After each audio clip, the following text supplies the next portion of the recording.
এমন কোনো স্বামী হয়তো খুঁজলেও পাওয়া যাবে না, যে কিনা বিয়ের 1 মাস পরও নিজের বউয়ের মুখ দেখেনি। আমি ফুলশয্যার রাত থেকেই আমার ননদের ঘরে শুই। আমার ননদ আমার সাথে এরকম কিছু করবে সেটা আমি স্বপ্নেও ভাবতে পারিনি। কারণ ও তো, আমার নাম সাগরিকা। আমি খুবই একটা সাধারণ পরিবারের মেয়ে। কিছুদিন আগেই আমার বিয়ে হয়েছে, কিন্তু শ্বশুরবাড়িতে আমার জায়গাটা যে ঠিক কী সেটা এখনও বুঝে উঠতে পারিনি। আমরা 2 বোন, অভাবের সংসার আমাদের। মাধ্যমিক পাশ করতেই বাবা মা খুব তাড়াতাড়ি আমার বিয়ে দিয়ে দেন। প্রায় 10-15 দিন আগেও আমার বিয়ে নিয়ে কোনো আলোচনাই হয়নি, কিন্তু 15 দিনের মধ্যেই আমি বিয়ে করে শ্বশুরবাড়িতে চলে আসলাম। একদিন পাড়ারই এক কাকু আমার বাবা মাকে এসে বললেন, একটা খুব ভালো সম্বন্ধ আছে, পরিবারও ভালো আর টাকা পয়সাও ভালোই আছে, বিয়েতে তোমাদের কোনো খরচা করতে হবে না। তবে হ্যাঁ, ওরা নিজেদের ছেলের বিয়ে তাড়াতাড়ি দিতে চান। এমন সম্বন্ধ আর পাওয়া যাবে না।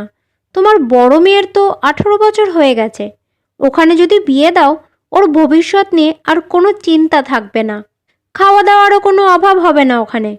ব্যাস, আমার বাবার ওটুকু জানাই যথেষ্ট ছিল। তাই বেশি দেরি না করে উনি আমার বিয়ে দিয়ে দিলেন। আমি কখনো ভাবিনি যে আমার বিয়ে এত তাড়াতাড়ি হয়ে যাবে। আমার আরও পড়াশোনা করার ইচ্ছে ছিল, তবে বাবা মায়ের সিদ্ধান্তের উপর আমি কিছুই বলতে পারলাম না, কারণ আমাদের অবস্থা ভালো ছিল না।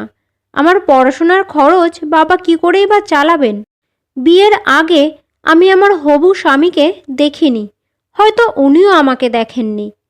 তবে বিয়ের পর আমার জীবনে যে কি পরিবর্তন আসতে চলেছিল তা আমি কখনো কল্পনাও করিনি। বিয়ের পর না আমি ওই বাড়ির বউ হতে পেরেছিলাম, আর না আমার স্বামীর স্ত্রী। আমার শ্বশুরবাড়ি বেশ বড়লোক, তাই বিয়ে করে যখন আসলাম ভাবলাম এবার হয়তো আমার জীবনটা বদলে যাবে। জীবন তো আমার বদলালো, তবে আমি যেমনটা ভেবেছিলাম সেরকমভাবে নয়। এখানে সবাই আমার সাথে কথা বলা তো দূর, আমার মুখ দেখতেও পছন্দ করতো না। তখন আমার মনে শুধু একটাই প্রশ্ন আসতো, তাহলে কেন আমাকে এই বাড়িতে বউ করে এনেছে?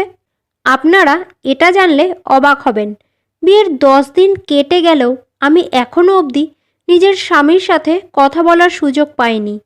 কথা বলা তো দূর, কার সাথে আমার বিয়ে হয়েছে তার মুখটাও ঠিক করে আমি দেখিনি। কারণ আমার স্বামী বাড়িতেই থাকতো না, সব সময় কাজের জন্য বাইরেই থাকতো। বিয়ের পর থেকেই আমি আমার ননদ অনিতার ঘরে শুই। আমার ননদ তো প্রথমে তার ঘরে আমাকে রাখতেই চাইছিল না, তবে শাশুড়ি মা বলেছিলেন রান্নাঘরে তো 2জন কাজের লোক শোয়, ওখানে ওর জায়গা হবে না। তাই ননদ আমাকে নিজের ঘরে শুতে দিল। না না, ওর খাটে না, ঘরের এক কোণায় যে একটা ছোট সোফা রাখা ছিল সেখানেই কোনো রকমে আমি শুয়ে পড়তাম। ওর সব কাজ আমিই করে দিতাম। তাও মাঝে মধ্যেই আমার ননদ আমার সাথে এমনভাবে কথা বলতো যেন আমি ওর বৌদি না, ওই বাড়ির কাজের লোক। কথায় কথায় আমার উপর চেঁচামেচি করতো। ঘরে ঢুকেই আমাকে বলতো, তুই আমার ঘরের কোনো জিনিসে হাত দিসনি তো? ওর খাওয়ার পর যে খাবারটা বেঁচে যেত আমাকে সেটাই খেতে দেওয়া হতো। আর আমার স্বামী, সে তো কোনো খোঁজ খবরই রাখতো না আমার। মনে মনে ভাবতাম এর থেকে তো আমি বাবার অভাবের সংসারেই ভালো ছিলাম। আমি সব কিছু মুখ বুজে সহ্য করছিলাম, শুধুমাত্র আমার বাবা মায়ের কথা ভেবে। আমি যদি জানতাম বিয়ের পর মেয়েদের এই অবস্থা হয় তাহলে আমি কোনোদিনও বিয়ে করতাম না। বাড়িতে 2জন কাজের লোক থাকলেও আমাকেও সারা দিন বাড়ির কাজ করতে হতো। আমার রোজকার রুটিন ছিল সকাল থেকে রাত পর্যন্ত বাড়ির কাজ করা, আর ননদের খাওয়া হয়ে গেলে ওই প্লেটে পড়ে থাকা খাবারটা খেয়ে ঘরের এক কোণে শুয়ে পড়া। ব্যাস, এটাই আমার জীবন ছিল। বাড়ির কেউ আমার সাথে ভালোভাবে কথা না বললেও এই বাড়িতে কমলা বলে যে কাজের মেয়েটা ছিল ওর সাথে আমার বেশ ভালোই বন্ধুত্ব হয়ে গেছিল। কারণ আমি ওই বাড়ির বউ হলেও আমার অবস্থা ওই কমলার মতোই ছিল। তাছাড়া আমাদের দুজনের বয়সও এক। একদিন কমলার কাছ থেকেই সব কিছু জানতে পারলাম। আমার স্বামী একটা মেয়েকে খুব ভালোবাসতো। মেয়ের বাড়ি খুব বড়লোক। ওদের বিয়েও ঠিক হয়ে গেছিল। মেয়েটা প্রায়ই এই বাড়িতে আসতো। বিয়ের দিন তারিখ সব কিছু ঠিক হয়ে গেছিল। বিয়ের কেনাকাটা, এমনকি বিয়ের কার্ডও ছাপানো হয়ে গেছিল। কিন্তু কোনো কারণে সম্পর্কটা ভেঙে যায়। তাই আমার শ্বশুর মশাই জেদ করে ওই তারিখেই নিজের ছেলের বিয়ে দেন, যাতে ওনাদের মান সম্মান নষ্ট না হয়। এবার আমার কাছে পরিষ্কার হলো ওরা কেন আমার সাথে নিজের ছেলের বিয়ে দিয়েছিল। প্রথমে বেশ কিছু মেয়েকে দেখলেও যখন কেউই এত কম সময়ের মধ্যে বিয়ে দিতে রাজি হলো না, তখন এক প্রকার বাধ্য হয়েই ওরা আমার মতন গরিব ঘরের মেয়েকে নিজেদের বাড়ির বউ করে আনলো। এইভাবেই আরও কিছুদিন কেটে গেল। কিন্তু এখনও আমি শ্বশুর বাড়িতে বউয়ের সম্মানটুকু পাইনি। একদিন আমি ঠিক করলাম যে আমি আর এইভাবে চুপ করে থাকবো না। এবার আমাকে নিজের মুখটা খুলতেই হবে। তারপর যা ভাগ্যে আছে দেখা যাবে। যদি ওরা আমাকে বাড়ি থেকে বের করে দেবে, তাও আমি নিজের অধিকারের কথা বলবো। আমার বাবা মা গরিব হতে পারে, কিন্তু তাই বলে তো আমরা অসহায় নই।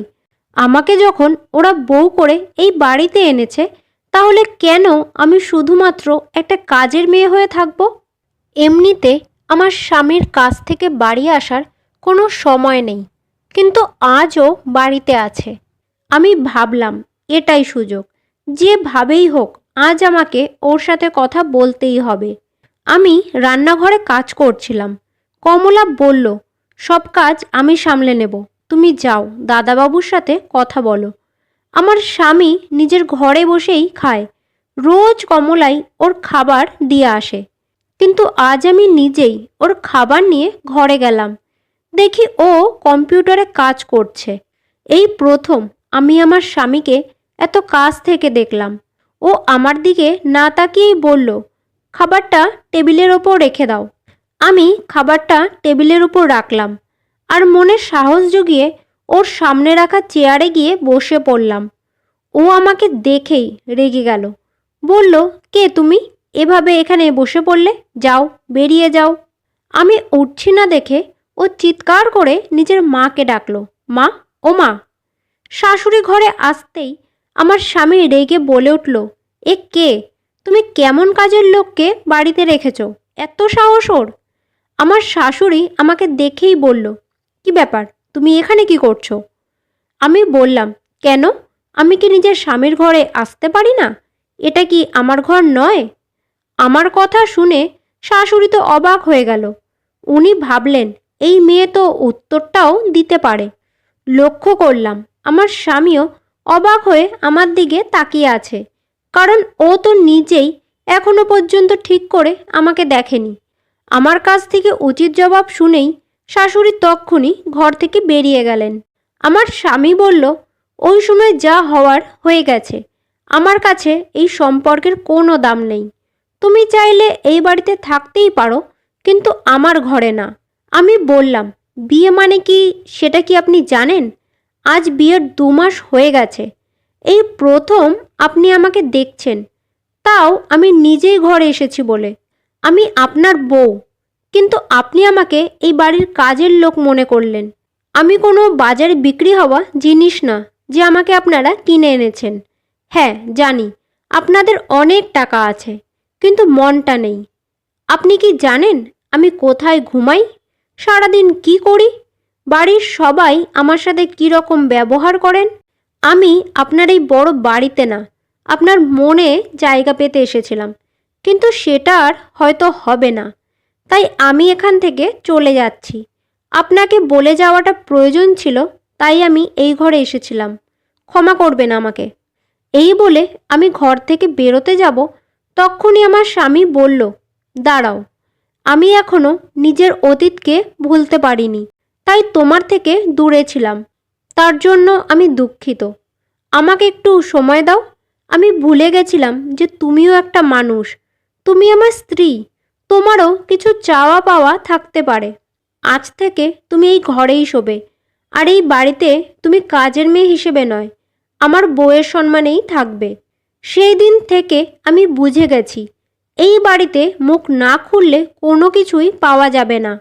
একটু একটু করে আমি এই বাড়িতে নিজের অধিকার পেতে শুরু করলাম। আমি এই বাড়ির বউ সেটা বোঝাতে শুরু করলাম। আমার বিশ্বাস একদিন আমার স্বামীও আমাকে তার স্ত্রী হিসাবে মেনে নেবে। এখন আমার শাশুড়ি আর ননদ আমার সাথে খারাপভাবে কথা বলেন না। আমি নিজের অধিকারটা বুঝে নিতে শিখে গেছি। কারণ আমি গরিব হতে পারি, কিন্তু ভীতু নই। বন্ধুরা, আশা করছি আজকের এই গল্পটা আপনাদের ভালো লেগেছে। যদি গল্পটা ভালো লেগে থাকে তাহলে ভিডিওটাকে একটা লাইক আর চ্যানেলটাকে সাবস্ক্রাইব করার অনুরোধ রইল।